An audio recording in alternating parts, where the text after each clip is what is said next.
This is your news source evening bulletin for today, Wednesday, the 29th day of July in the year 2020. I'm Gordon Mosley. Here's what we're tracking tonight. 2 citizens have filed private criminal charges against the chairperson of the Guyana Elections Commission, retired Justice Claudette Singh. The 2 persons, Keith Ondan of Linden and Unita Walcott of Victoria, are all accusing Justice Singh of malfeasance in public office, contrary to the common law. Although the charges appear similar, they are related to 3 different events. According to the Linden resident Keith Ondan, Justice Singh acted recklessly and unlawfully when she refused the advice of the GCOM legal officer and the Chief Parliamentary Counsel, who both raised concerns and legal issues about the recount being conducted before declaration of the elections. It is further alleged by Victoria resident Unita Walcott that the GCOM chair was reckless and acted unlawfully when she allegedly breached the recount order. The 3 charges come just 1 week after the Chief Election Officer Keith Lowenfield was forced to face a court in private criminal charges filed against him by a candidate of the New Movement and an activist of the PPP. He was placed in $450,000 bail and will return to court in mid-August for the continuation of that case. Justice Singh is expected to report to court in early August to face the private charges once she will have been served. The charges come at a time when the Elections Commission is still to make a final declaration of the results. The results have been forced several times to be put on hold because of various court actions. The GCOM chair wants the Chief Elections Officer to use the recount figures to compile his final report. That issue is currently before the Court of Appeal and the ruling is expected tomorrow. More news coming up in just a moment. Tired of long lines? Register with MyGTT at mygtt.co.gy. That's mygtt.co.gy to view and pay your bills from anywhere. Enter to win an Amazon gift card worth $25 or a bounty voucher worth 5,000 Guyana dollars when you sign up today. GTT, do more.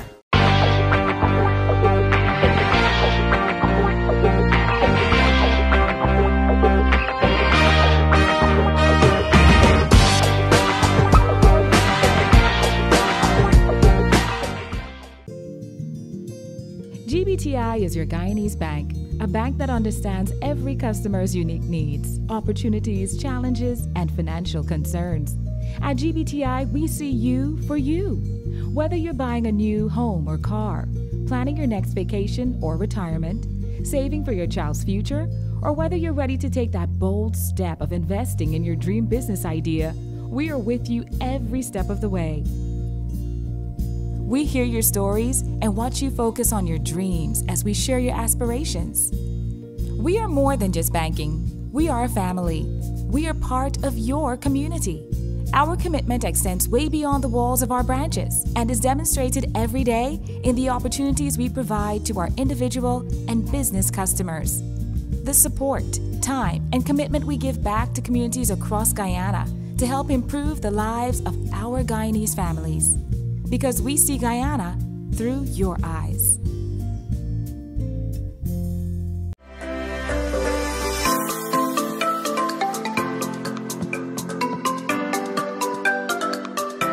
Hi Guyana, it's your boy Kimo Paul here. Reminding you to stay at least 1 meter away from persons or 3 feet to avoid contracting the flu or the COVID-19. It is also important that we stay at home and to avoid gatherings of more than 5 persons. We must all play our part, so let's protect ourselves and our families from COVID-19. We must all play our part. The Ministry of Public Health cannot do this alone, so let's all come together and fight this virus. For further information, check our website www.health.gov.gy or visit the Ministry's Facebook, Instagram, YouTube, or Twitter page. Hello, boys and girls. As you prepare to write your exams, there are a few things you will have to do each day so that you and those around you can be safe and healthy. Please remember, on the day of your exam, you must wear a mask correctly, covering your mouth and nose before entering the school compound. Wash your hands with soap and water at the entrance of the school at the sink provided for 20 seconds. Paying attention to the palm and back of your hands, between your fingers and their tips. Dry your hands with a clean tissue and dispose in the closed bin nearby. Boys and girls, your temperature will be tested by an official. Then you will go to the designated waiting area with the floor signs and markings clearly visible. Standing or sitting 2 meters meters or 6 feet apart at all times. It is now time to start your exam. The invigilator will direct you to the examination room. All the best. Boys and girls playing and gathering are not allowed. Parents, the Ministry of Education thanks you for the support you have given the children during the time at home. However, in the interest of everyone's well-being, you will not be allowed to enter the school compound. Parents and guardians, we are counting on your support in picking up the children promptly after their exam. Remember, the Ministry of Education will provide transport for children who are living far away that require that assistance. Please be reminded that vending outside the school's compound is prohibited. Only authorized canteen vendors with a copy of their food handler certificate and wearing a mask, food gloves, apron, hairnet, and a hat will be allowed. Always remember to wear your mask correctly, wash your hands, and stay safe. And let's win the fight against COVID-19. A message from the Ministry of Education.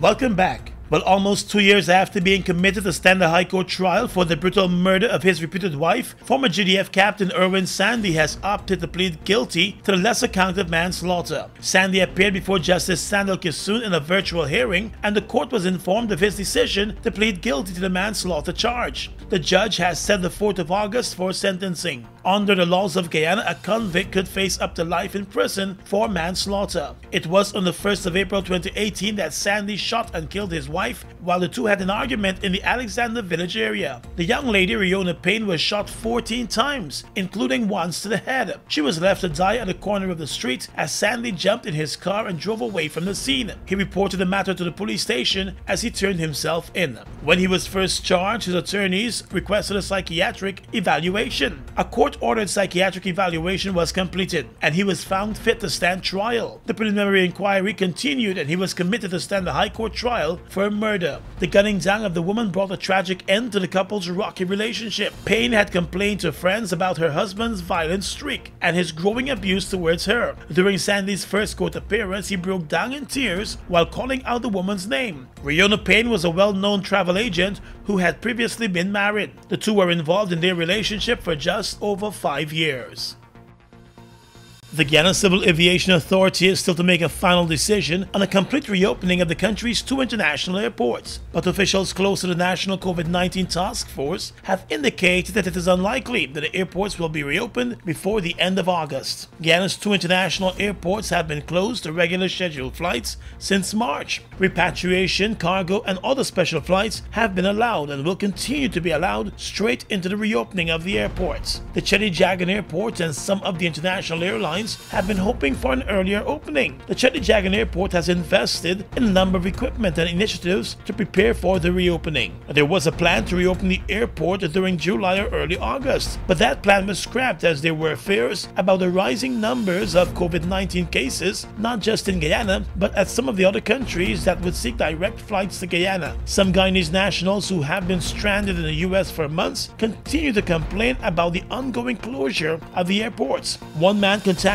News Source today and explained that while there have been repatriation flights, many persons cannot afford those flights since the price for a ticket in many instances has been doubled. Only one airline, Eastern Airlines, has been operating the repatriation flights from the US. American Airlines has not indicated a start-up date for its return. It has been slowly returning to the Caribbean market. Trinidad's Caribbean Airline has also been operating repatriation flights across the region. Trinidad and Tobago's airports also remain closed to international travel.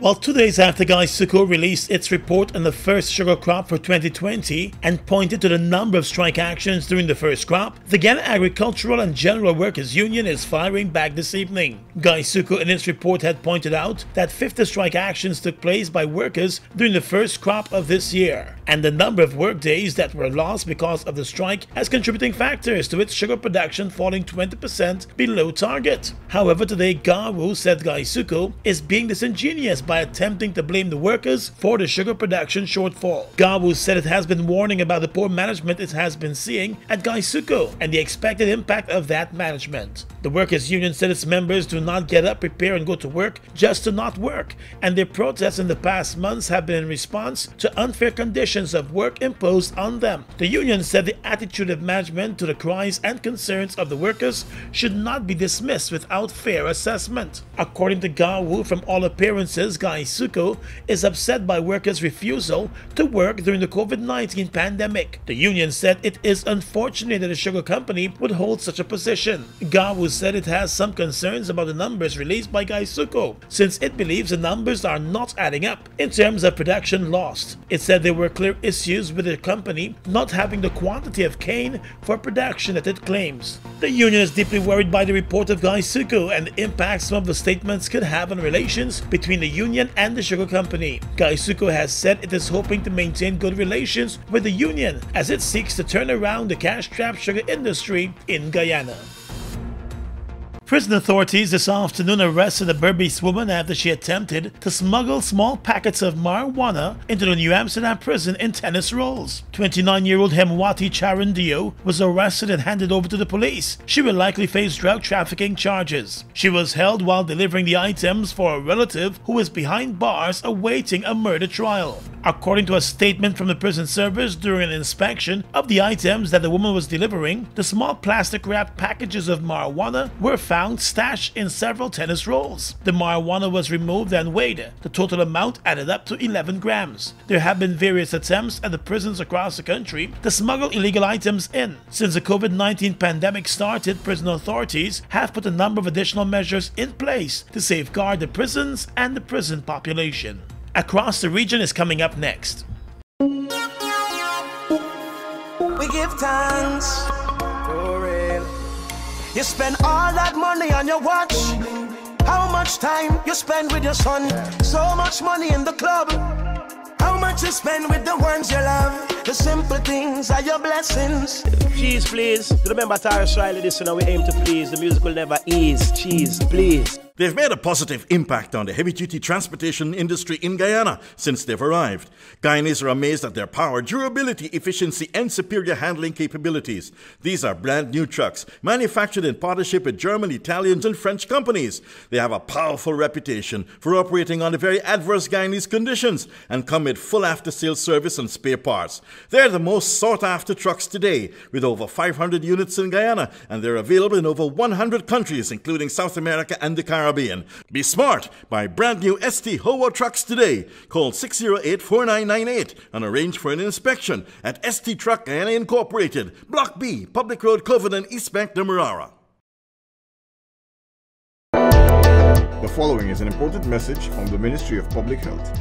Getting your workplace ready for COVID-19. Surfaces such as desks, tables, and telephones with keyboards must be wiped with disinfectant regularly, or at least every few hours.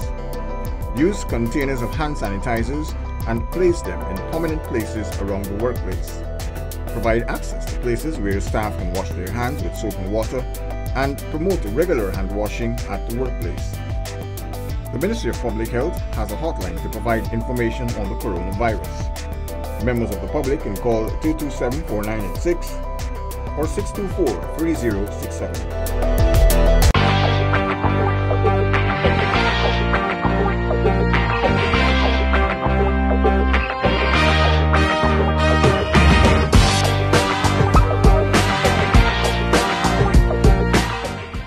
We are legions of men standing strong, but never too proud to stoop and help someone. We must send a clear signal to all. Do right. Walk in upright ways, knowing that's what being a man is all about. And ever aware that things will only get worse when good men do nothing. Stand strong. Be the one to live right.